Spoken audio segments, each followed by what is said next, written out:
Time now for First Alert Weather with meteorologist Rob Nucatola.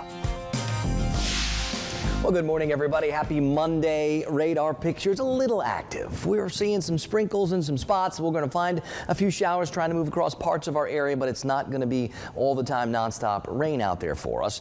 I see a little bit of activity in our northern sections, and I'm talking up north near Colquitt, not quite north like Bainbridge, Thomasville, Cairo. But I think a couple of these showers, as they move to the east, can sink a little bit more south, so I wouldn't be surprised if Highway 84 got a little bit of rain as we went through the next couple of hours. And I also think we're going to find some more showers scattered about in more areas even as we head into the afternoon, but definitely not an all-day nonstop rainy kind of day.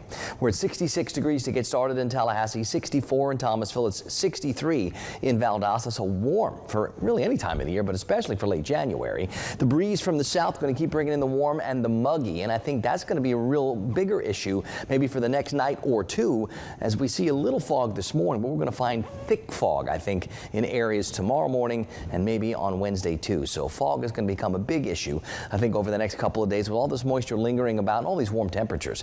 66, a real popular number. Mariana and Bainbridge and Quincy and Tallahassee all at 66. Camilla's at 67.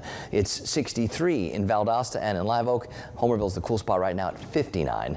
That breeze is enough where it's trying to limit some of that fog, but it's from the south and southwest bringing in more of the warm and more of the muggy, and that's really going to stick around for days. Here are the visibility numbers around the region right now. Apalachicola down below 1 mile. It's the only spot. I think this time tomorrow we're going to find lots of areas down below 1 mile.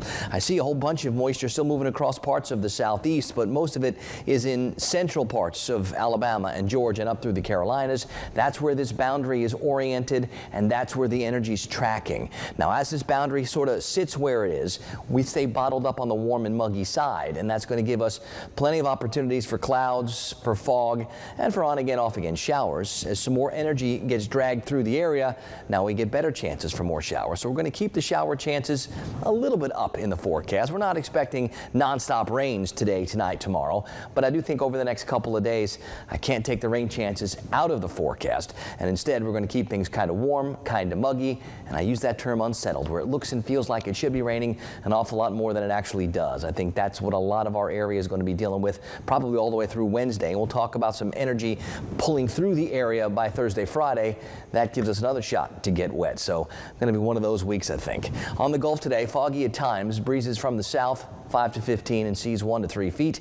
Most of us this morning 60s. I think this afternoon we're talking middle and upper 70s, especially with some of these prolonged breaks and gaps in between the showers. It stays warm, it stays humid, and that's where all the fog comes from tonight. Low 60s overnight.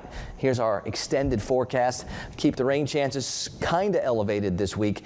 Maybe the best chance for the most rain coming early Friday before we do dry out, it looks like, for next weekend.